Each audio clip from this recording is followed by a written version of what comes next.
Thank you for coming today. My name is Michael Bocadoro. I serve as the Executive Director of Dairy Cares, and welcome to California Dairy Water Update. You're going to hear a lot today about what's happening in the Valley with water.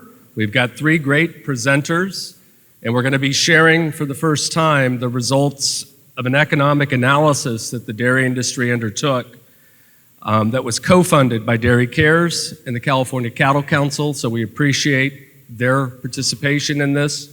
We're going to learn a lot about the economic impacts of SGMA on the dairy sector here in California.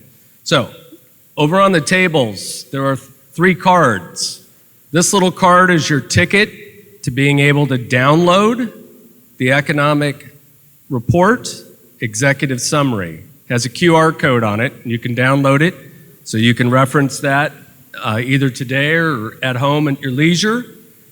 Little information about the California Creamery Operators Association, one of our other hosts, and importantly, a Q&A card. If you fill out one of these cards, Dixie and Maddie are going to be circulating today to pick them up. If you hold them up, they'll pick them up. And at the end of today's presentations, we're going to have a Q&A session. I'll be moderating the panel at that time with questions and answers. So in addition to thanking our co-hosts, as I've already done, the Cattle Council, Dairy Cares, and Creamery Operators, I also want to thank our refreshment donors, Hillmar Cheese Company and Producers Dairy. Please help yourselves to chocolate and regular milk. We have cheese, we have coffee, and we have water available for your convenience.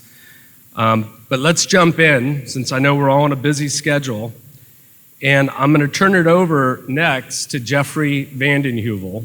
Geoffrey is the Director of Regulatory and Economic Affairs for Milk Producers Council, where he works on milk pricing and water issues.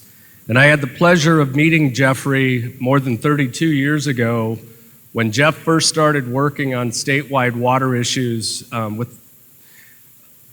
we were both working on Delta water-related issues at that time. So we have a true expert with us today. And Jeff, I'm going to turn it over to you to give a little bit of the history and a little bit of the background about water issues here in California. Well, thank you, Michael. Now it's echoing a little up here. Can you guys hear? Okay, well that's great. So I don't need to hear myself. I already know what I'm going to say. You know, as Michael mentioned, he and I started working on this issue actually together back in 1990, 91. And I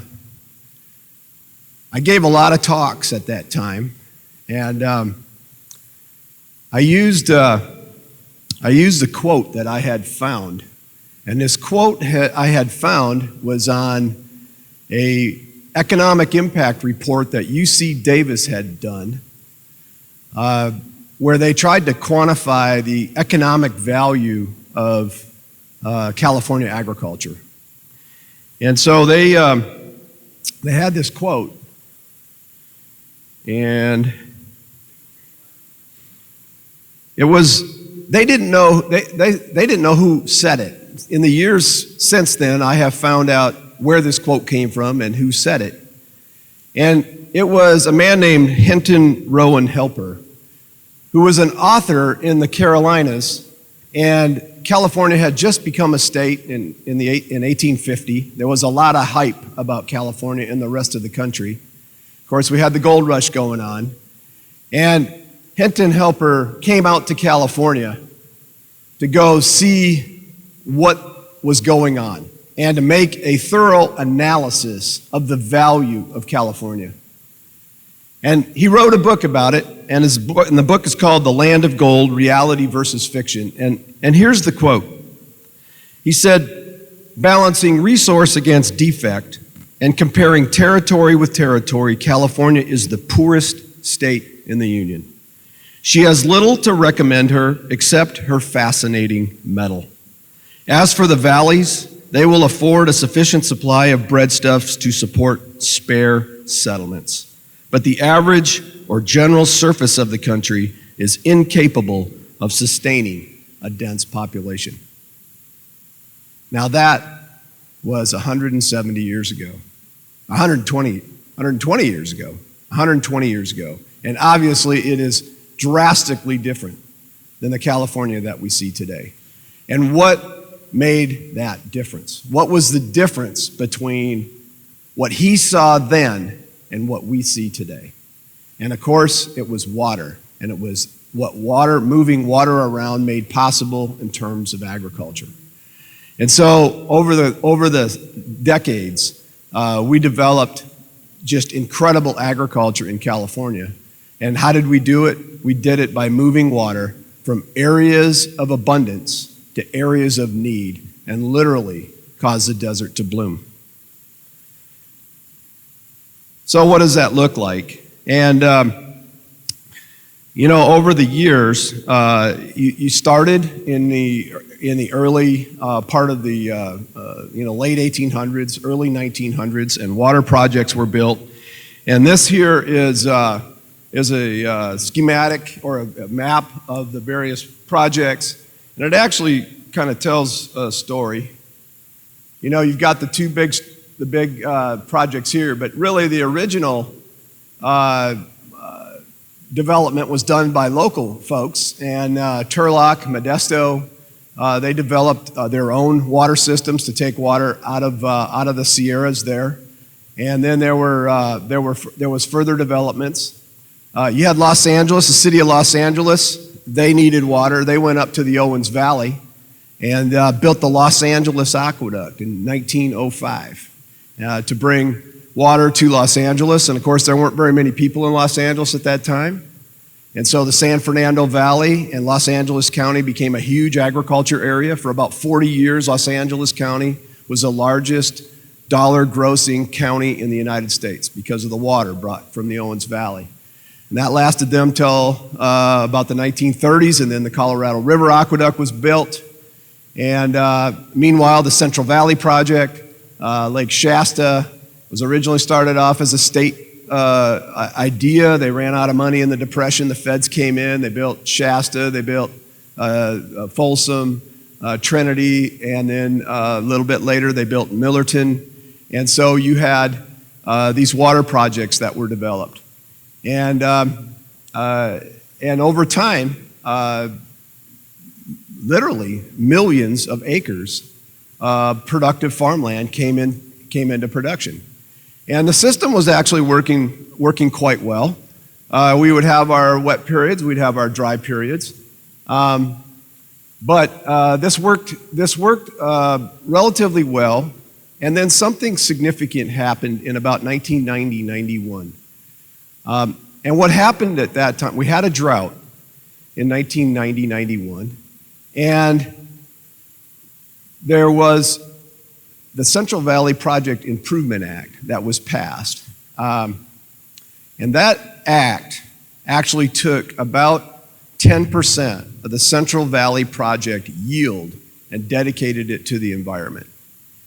That was supposed to be about 800,000 acre feet out of 8 million. It turned out being more than that. And then at that same time, there was 2 species of fish in the Delta that became listed as endangered, the Delta smelt and the winter run salmon. And the net effect of these both policy and environmental regulations was that about 2 million acre feet on average of surface water that was coming from the northern part of the state to the Central Valley and Southern California now is being diverted out to the ocean. Meanwhile, we had all of this developed agriculture that had already been established, and groundwater was completely unregulated. So if we were short of surface water, and we already had this as part of the way we operated, in dry years we'd hit the groundwater, in wet years we'd resupply with surface water. And so with 2 million acre feet heading out to the ocean instead of coming up into the valley with groundwater unregulated, well, it's not a huge surprise when you roll forward 20 or 25 years that you've begun to overdraft seriously your groundwater basin. And that is, in fact, what happened. Now, this next slide, before we get into, wrong button.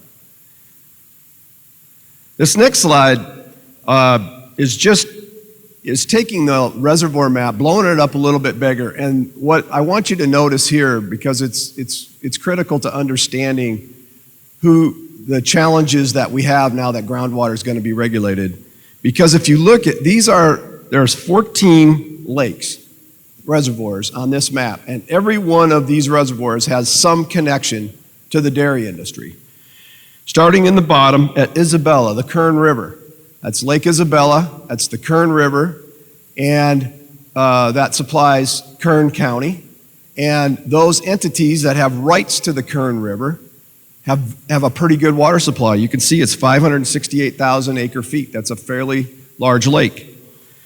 The next lake up is Success, which is the Tule River. Now, the Tule River right now has a capacity of 84,000 acre feet. It's being raised. When the raise is finished, it should have a capacity of about 125,000 acre feet.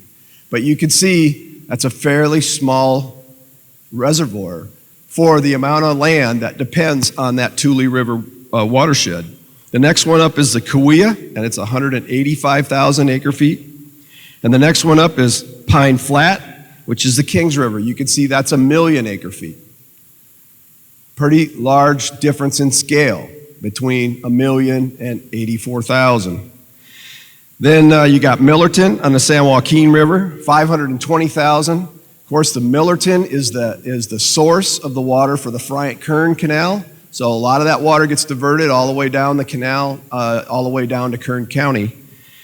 And that lake, 520,000, is undersized for the amount of water that's in that watershed. San Joaquin watershed in a wet year generates probably 4 to 5 million acre feet of water in a very wet year come on the San Joaquin River, and its reservoir is only 520,000 acre feet. So you can see, and we already had that this year, where we got a wet December. They were spilling out water out of that Millerton Lake because they didn't have room. They have to maintain if they're going to keep control of that. So that's Millerton. Then you move north of that, and you got the Fresno River. That's Hensley. And then you got Eastman, which is the Chowchilla River. And Hensley's only 90,000 acre feet. Eastman's 150,000, so they're small. But then we get to McClure, which is the Merced River. It's 1 million. And then Don Pedro, that's the Tuolumne River, just 20 miles north, and it's 2 million. And then you got the Stanislaus, and it's 2.4 million. So you can see between McClure, Don Pedro, and New Melones, you've got 5.5 million acre feet of storage. I'm going to show you the map of who's in overdraft, who's in a critically overdraft of the valley. But one of the things you're going to notice on that map is that Turlock and Modesto are not critically overdrafted. Why not? You can see this. They got Don Pedro, New Melones are their reservoirs at that kind of scale. Then, of course, on the left side, you got Orville, which is the State Water Project, Shasta, which is the Central Valley Federal Project, and then Folsom, which is also the Central Valley Project on the American River, and then San Luis, which is basically a reservoir where it doesn't dam up any. It's a dry canyon, and the water gets pumped into San Luis Reservoir south of the Delta, and is where everybody draws out water. So that's every one of those reservoirs the dairy industry is connected to our water supply that we need in one way or another.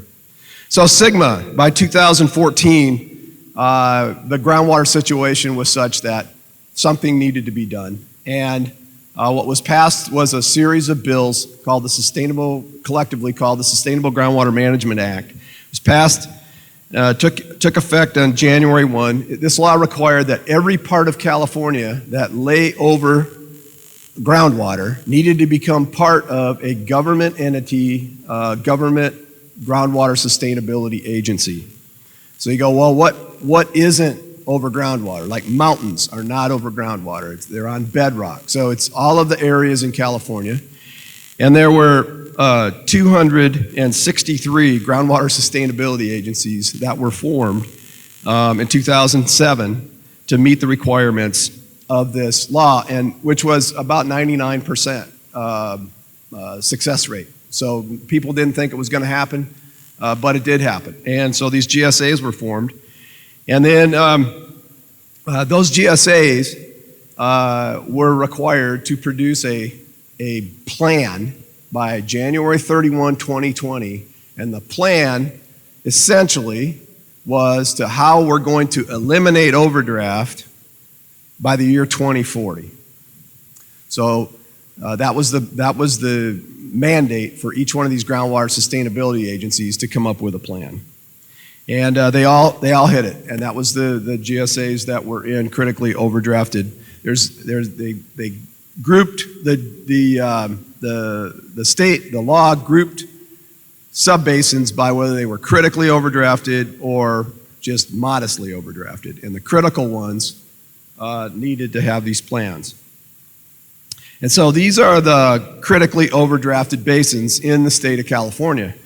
And you could see all the way from Kern up to Merced, with the exception of Turlock and Modesto, and then eastern San Joaquin above that, Stockton area, and then there's some also on the coastal range.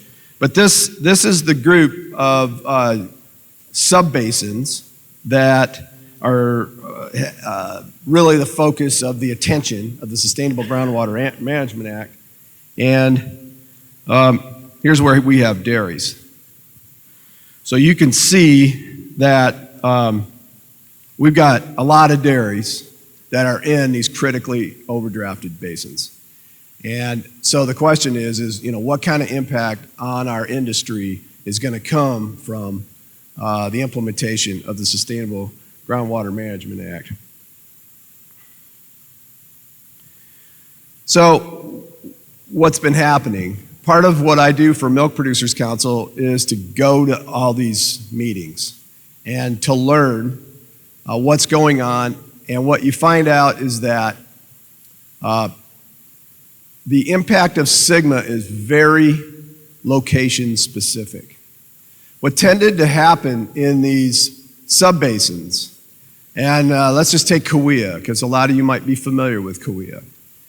There was this mandate in 2015, the law starts getting implemented. So the locals are told, okay, you're going to have to form a GSA.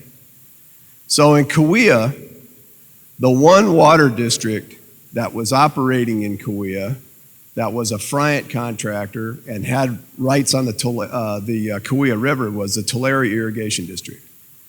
And they decided to form a GSA of Tulare Irrigation District and the city of Visalia and the city of Tulare, which they could do. So they had surface water. Well, then East Cahuilla, which were the Friant contractors along the foothills, said, hey, we got surface water too. And so we're going to form a GSA basically of our surface water districts. So they did that. Well, what they left out was all of the land in the subbasin that didn't have surface water districts.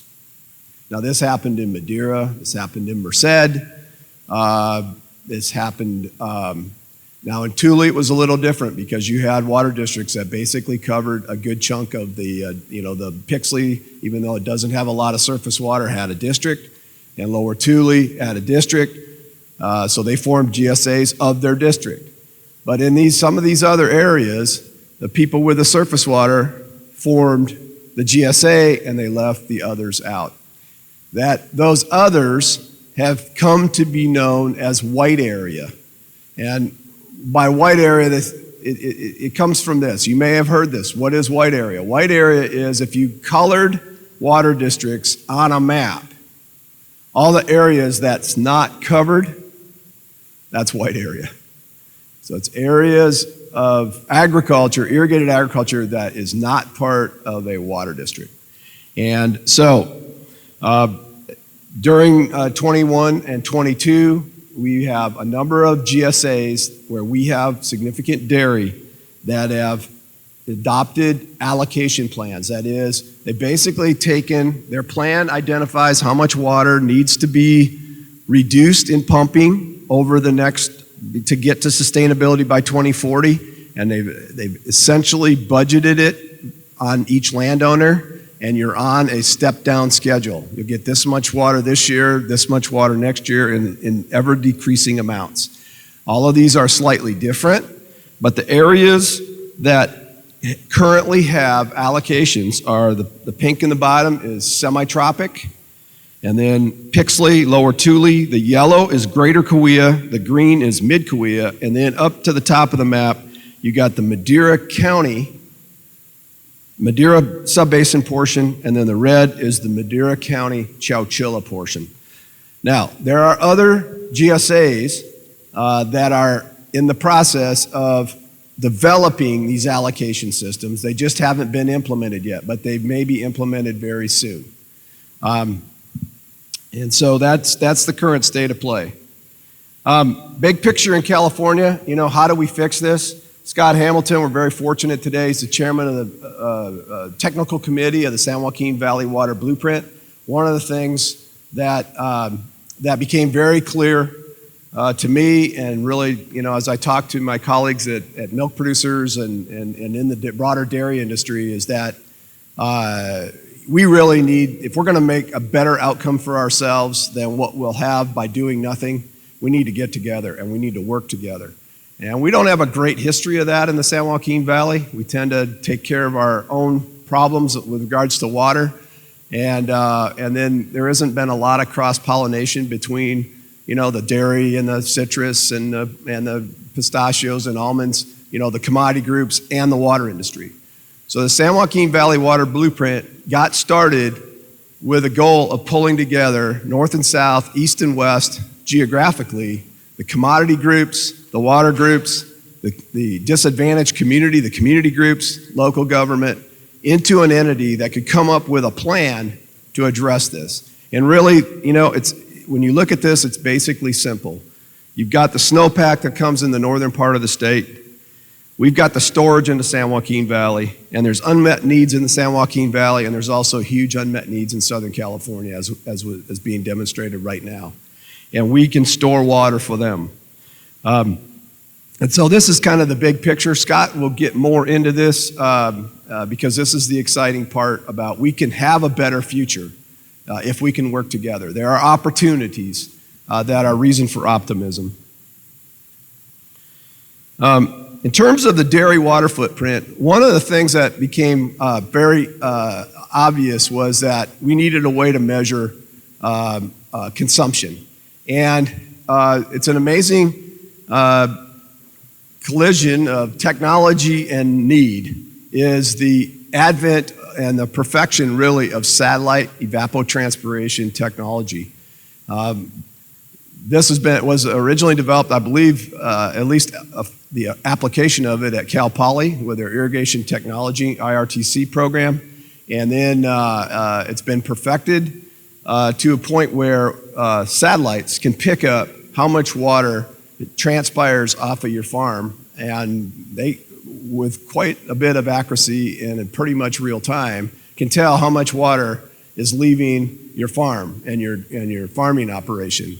What they don't do very well is pick up what's happening on the dairy footprint, the corrals and the feed areas and so on. And so Four Creeks did a net groundwater consumption within a dairy facility area, and basically calculated we do pump a lot of water on a dairy, but it gets recycled multiple times, and then in the end, it goes out on a field where it's used for irrigation, and that's where the satellite picks it up. So in terms of the footprint itself of the dairy, how much water actually leaves, it's the water that's in the milk, and that's about it. I mean, there's a little water in the beef. There's a lot of water that actually comes on. When you bring silage onto the place, it's got moisture with it. That moisture's already been charged to the farming operation, so you're actually importing some water. So when you net all that out, it's somewhere in the 6 inches of consumption per acre for the dairy footprint. And why this is good news is that when you look at all of these allocation programs, in 2040, most of them should be above 6 inches. So taking care of the dairy itself, you should have enough water to be able to take care of the dairy itself. The challenges that we're going to have is feed, competition from other crops for water, and of course, at the same time, we've got really a disaster going on in the Colorado River. And I think a lot of us have always kind of looked to the Imperial Valley, Palo Verde, Poston as places, well, we needed forage, they grow a lot of it there. They're going to grow a lot less of it there because of the huge issues on the Colorado River. And then, of course, manure management. Most of what the way we use, typical dairy practice is that we utilize our nutrients on our farm ground. And if we've got to farm less acres, it's going to create challenges. And so, in conclusion, dairy will be stressed because of reduced and more expensive water supply. The era of cheap water is definitely over. Planning ahead is critical. Stockpiling forage is worth considering when there's those opportunities. Producers need to stay informed and involved in their local GSAs. Producers need to be willing to invest in efforts to bring in more surface water both locally and on a regional basis. When you hear Scott's presentation, it's not going to come free, but you got to think about, can we invest and make a better future for ourselves? Finding alternative manure solution is probably going to require change and investment. And with that, I think I'll turn it back over to Michael.